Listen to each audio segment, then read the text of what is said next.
Mart ayından bağlıdır qardaş. Məcburluqda başqa variant yoxdur. Təzyiqli adam bizim üçün çox çətindir.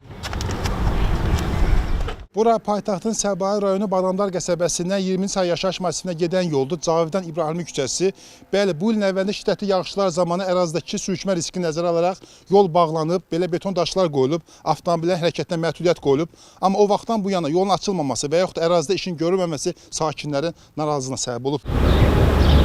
Bu yol hardasa bir mart ayından bağlıdır qardaş. Bir səbəbsiz yerə də, yəni heç nə yoxdur.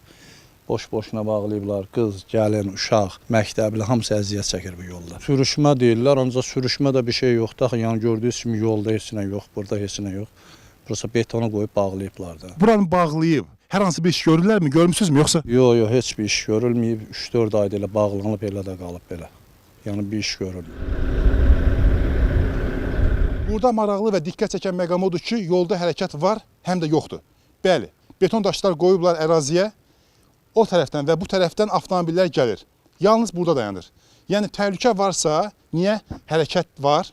Təhlükə yoxdursa, bəs bu beton daşlar ərazidə niyə var? Bu hamısı maşında dayanır burada. Oradan da orada gəlib dayanır, o tərəfdə oradan dayanır.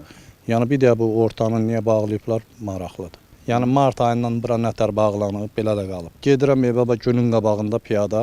Yəni indi uşaq gedir koleskanla, balaca körpə uşaqla, hamıyanı zülüm çəkir də bu yolda konkret. Məsələn mən 2 dəqiqəlik yolu mən yarım saata gedirəm, yarım saata, 1 saata qalxıram. Yüzür yeri vardı, oraya gəlmişdik. Burada saxladıq, piyada getdik. İndi yəqin ki, belə məsləhət biliblər, iş qədər nəyəsə görə bağlayıblar. Məcbursuz ki, betona görə yolu belə yarı piyada, yarı maşınla. Adam məcburluqda başqa variant yoxdur. Hətta ərazidən keçən, daimi keçən 53 saylı avtobus da gəlir bu hissədən geri qayıdır. Hansı ki, bu yolla gedib 20-ci sahəyə düşməli idi. Amma yolda maneə var, bağlıdır və həmin avtobus geri qayıdır.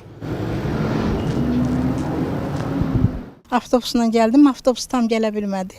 Dedi yol bağlıdır, yarı yolda düşdük. Bu istidə valla bizim üçün çox əziyyətdir. Bu yolu normal qaydaya salsaydılar daha yaxşı olardı. 41 dərəcə isti, bəlkə də artıq, təzyiqli adam bizim üçün çox çətindir. Fövqəladə Hallar Nazirliyindən bildirildi ki, qeyd olunan məsələ ilə əlaqədar aidiyyatı qurumların nümayəndələrindən ibarət işçi qrupu yaradılıb. Hazırda araşdırma tədbirləri və layihələndirməyə hazırlıq işləri görülür. Bununla bağlı əlavə məlumat veriləcək.